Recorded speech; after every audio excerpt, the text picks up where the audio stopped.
Hello everyone, good morning. मैं Pravesh Sharma, welcome back to my channel. आज का हमारा टॉपिक है कोठारी आयोग भाग 4,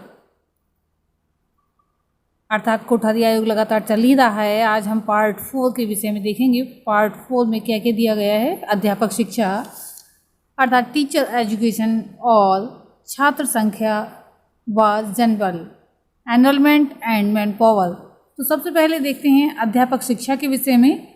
आयोग ने अध्यापकों की व्यावसायिक शिक्षा के महत्व को दर्शाते हुए लिखा है, शिक्षा की गुणात्मक उन्नति के लिए अध्यापकों की व्यावसायिक शिक्षा का ठोस कार्यक्रम अनिवार्य है। A sound programme of professional education of teachers is essential for the qualitative improvement of education. अध्यापक शिक्षा के उपयुक्त महत्व को ध्यान में रखते हुए आयोग ने पहले अध्यापक शिक्षा के दोषों का उल्लेख किया है और उसके बाद इस शिक्षा के सुधार के संबंध में अपने विचारों को लेखबद्ध किया है। जैसे कि सबसे पहला पॉइंट यहाँ पर हम देख रहे हैं, अध्यापक शिक्षा के दोष, डिफेक्ट्स ऑफ टीचर एजुकेशन। आयोग के मतानुसार अध्यापक शिक्षा के जो दोष हैं वे इस प्रकार से हैं। प्रशिक्षण संस्थाओं का कार्य निम्न या साधारण कोटि का है। प्रशिक्षण संस्थाओं में अध्यापकों का अभाव है, यानी कहने का तात्पर्य है कमी है या फिर योग्य अध्यापकों का जो है अभाव है। प्रशिक्षण संस्थाओं के पाठ्यक्रमों में नवीनता, सजीवता एवं वास्तविकता का अभाव है। प्रशिक्षण संस्थाओं द्वारा दिया जाने वाला प्रशिक्षण अधिकांश रूप में परंपरागत है। प्रशिक्षण संस्थाओं में सिखाई जाने वाली शिक्षण विधियां घिसी-पिटी हैं और शिक्षा के वर्तमान उद्देश्यों की प्राप्ति में सहायता नहीं देती हैं। इस प्रकार से बहुत सारे दोष आयोग ने गिनाए। नेक्स्ट पॉइंट में हम देखेंगे अध्यापक शिक्षा की पृथकता का अंत।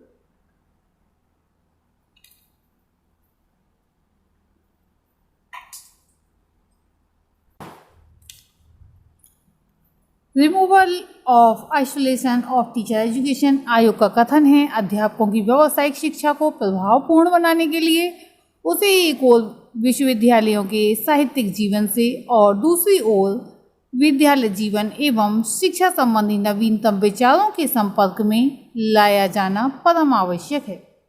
इस उद्देश्य की प्राप्ति के लिए आयोग ने कुछ सुझाव प्रस्तुत किए। शिक्षा विषय को विश्वविद्यालयों के बीए एवं एमए के पाठ्यक्रमों में सम्मिलित किया जाना चाहिए। कुछ विशिष्ट विश्वविद्यालयों में अध्यापक शिक्षा के कार्यक्रमों के विकास, अध्ययन एवं अनुसंधान के लिए शिक्षा विभागों, स्कूल ऑफ एजुकेशन की सृष्टि की जानी चाहिए। सब प्रशिक्षण संस्थाओं में प्रसार सेवा विभाग, एक्सटेंशन सर्विस डिपार्टमेंट का निर्माण किया जाना चाहिए। प्रशिक्षण काल में अध्यापकों के शिक्षण अभ्यास के लिए केवल मान्यता प्राप्त स्कूलों का ही चयन किया जाना चाहिए।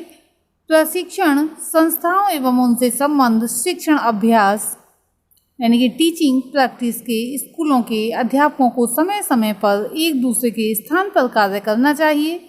विभिन्न प्रकार की शिक्षण संस्थाओं की पृथकता का अंत करने के लिए सबको ट्रेनिंग कॉलेजों की संज्ञा दी जानी चाहिए और उनको अपने क्षेत्रों के विश्वविद्यालयों से संबद्ध किया जाना चाहिए। सब राज्यों में कॉम्प्रिहेंसिव कॉलेजों की स्थापना की जानी चाहिए और उनमें शिक्षा के विभिन्न स्तरों के लिए अध्यापकों को प्रशिक्षण दिया जाना चाहिए। प्रत्येक राज्य में अध्यापक शिक्षा की राज्य परिषद, state board of teacher education का निर्माण किया जाना चाहिए, जिस पर सब क्षेत्रों एवं स्तरों के प्रशिक्षण का उत्तरदायित्व होना चाहिए। नेक्स्ट पॉइंट में हम देखेंगे व्यावसायिक शिक्षा की उन्नति, इम्प्रूवमेंट इन प्रोफेशनल एजुकेशन। आयोग ने अध्यापकों की व्यावसायिक शिक्षा की गुणात्मक उन्नति के लिए बहुत सी सिफारिशें की। जैसे शिक्षण के अभ्यास में गुणात्मक उन्नति के लिए प्रयास किए जाने चाहिए। छात्र अध्यापकों के लिए विशिष्ट कार्यक्रमों एवं पाठ्यक्रमों का निर्माण किया जाना चाहिए। अध्यापक शिक्षा के सब स्तरों पर कार्यक्रमों एवं पाठ्यक्रमों को उन आधारभूत उद्देश्यों को ध्यान में रखकर दोहराया जाना चाहिए जिनके लिए छात्र अध्यापकों को तैयार किया जा रहा है। सब प्रशिक्षण संस्थाओं के पाठ्यक्रमों की शिक्षा एवं विषय सामग्री में इस प्रकार रूपांतर किया जाना चाहिए जिससे छात्राध्यापकों को विद्यालयों में पढ़ाए जाने वाले विषयों के उद्देश्यों, प्रयोजन एवं जटिलताओं का समुचित ज्ञान प्राप्त हो जाए। विश्वविद्यालयों में सामान्य एवं व्यावसायिक शिक्षा के एकीकृत पाठ्यक्रम प्रचलित किए जाने चाहिए। नेक्स्ट पॉइंट में हम देखेंगे प्रशिक्षण की अवधि, पीरियड ऑफ ट्रेनिंग। आयोग के विभिन्न प्रशिक्षण स्तरों की अवधि के विषय में आयोग ने कुछ सुझाव दिए हैं। जैसे प्राथमिक विद्यालयों के उन अध्यापकों के लिए जिन्होंने सेकेंडरी स्कूल कोर्स पास किया है, प्रशिक्षण की अवधि 2 वर्ष की जानी चाहिए। माध्यमिक विद्यालयों के उन अध्यापकों के लिए जो स्नातक हैं, प्रशिक्षण की अवधि अभी तो 1 वर्ष की होनी चाहिए, पर कुछ समय के पश्चात 2 वर्ष कर दी जानी चाहिए।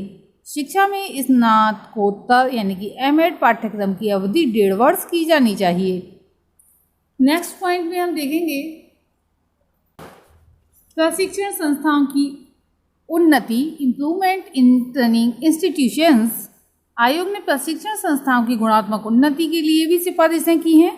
ट्रेनिंग कॉलेजों के अध्यापकों के पास शिक्षा की उपाधि, डिग्री इन एजुकेशन के अतिरिक्त 2 स्नातकोत्तर उपाधियां, पोस्ट ग्रेजुएट डिग्रीज होनी चाहिए। ट्रेनिंग कॉलेजों के अध्यापकों में डॉक्टरेट की उपाधियों वाले शिक्षकों की संख्या उचित अनुपात में होनी चाहिए। गणित, विज्ञान, मनोविज्ञान एवं समाजशास्त्र ऐसे विषयों की शिक्षा देने के लिए विशेषज्ञों की नियुक्ति की जानी चाहिए, चाहे उन्होंने प्रशिक्षण प्राप्त नहीं किया हो। प्रत्येक प्रशिक्षण संस्था से एक प्रयोगात्मक यानी कि एक्सपेरिमेंटल विद्यालय संलग्न होना चाहिए। प्रशिक्षण संस्थाओं में छात्राध्यापकों से किसी प्रकार का शुल्क नहीं लिया जाना चाहिए और उनको ऋण एवं छात्रवृत्तियों के रूप में आर्थिक सहायता देने की व्यवस्था की जानी चाहिए। वर्तमान प्रशिक्षण संस्थाओं के पुस्तकालयों, प्रयोगशालाओं आदि में सुधार किया जाना चाहिए क्योंकि उनकी दशा अत्यधिक असंतोषजनक है। विद्यालयों में कार्य करने वाले अप्रशिक्षित शिक्षकों को प्रशिक्षण देने के लिए केंद्रीय स्थानों पर ग्रीष्मकालीन संस्थाओं, समर इंस्टीट्यूट्स की योजना आरंभ की जानी चाहिए। प्राथमिक विद्यालय या विद्यालयों के शिक्षकों को प्रशिक्षण देने वाली संस्थाओं के अध्यापकों के पास या तो शिक्षा में एमए की उपाधि होनी चाहिए या बीएड की उपाधि के साथ साथ कोई स्नातकोत्तर उपाधि होनी चाहिए।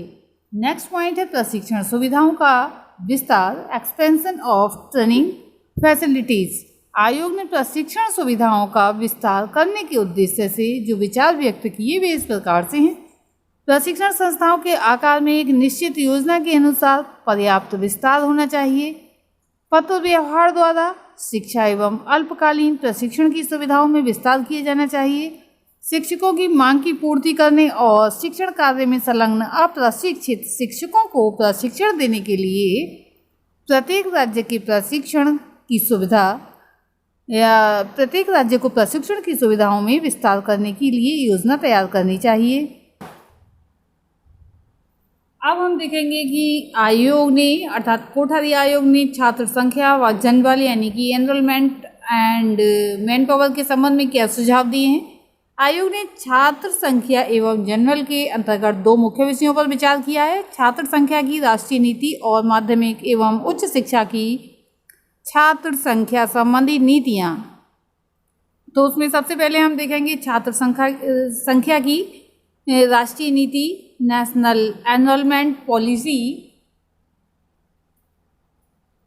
आयोग का कथन है कि आगामी 20 वर्षों में छात्र संख्या से संबंधित राष्ट्रीय नीति से सामान्य रूप से कुछ लक्ष्य होने चाहिए जो इस प्रकार से हैं। प्रत्येक बालक एवं बालिका को कम से कम 7 वर्ष तक निःशुल्क एवं अनिवार्य शिक्षा देना, निम्न माध्यमिक शिक्षा का अधिक से अधिक संभव विस्तार करना, इच्छुक एवं योग्य व्यक्तियों के लिए उच्चतर माध्यमिक एवं विश्वविद्यालय शिक्षा का प्रबंध करना, दोनों प्रकार की शिक्षा को प्रशिक्षित व्यक्तियों की मांग के अनुरूप प्रदान करना या बनाना,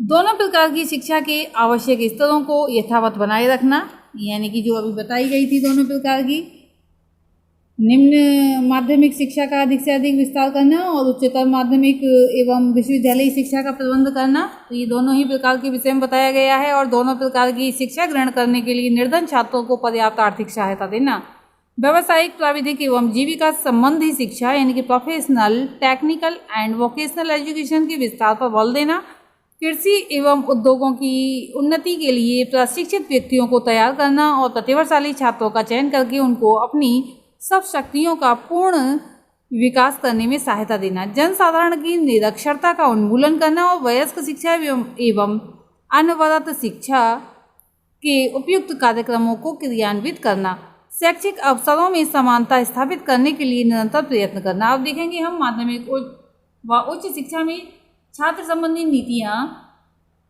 enrolment policies in secondary and higher education.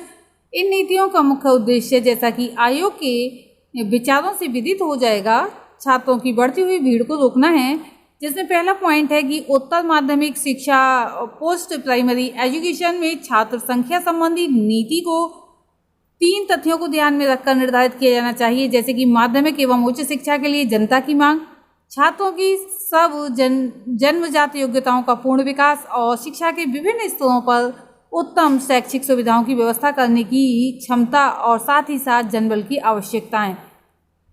प्रथम 3 पंचवर्षीय योजनाओं में मानसिक एवं उच्च शिक्षा के लिए जनता की मांग में अत्यधिक वृद्धि हुई है और भविष्य में होती रहेगी। शिक्षा की इस बढ़ती हुई मांग को पूर्ण करने के लिए शिक्षकों, धन या शिक्षण सामग्री को जुटाना देश की आर्थिक स्थिति को ध्यान में रखते हुए असंभव है।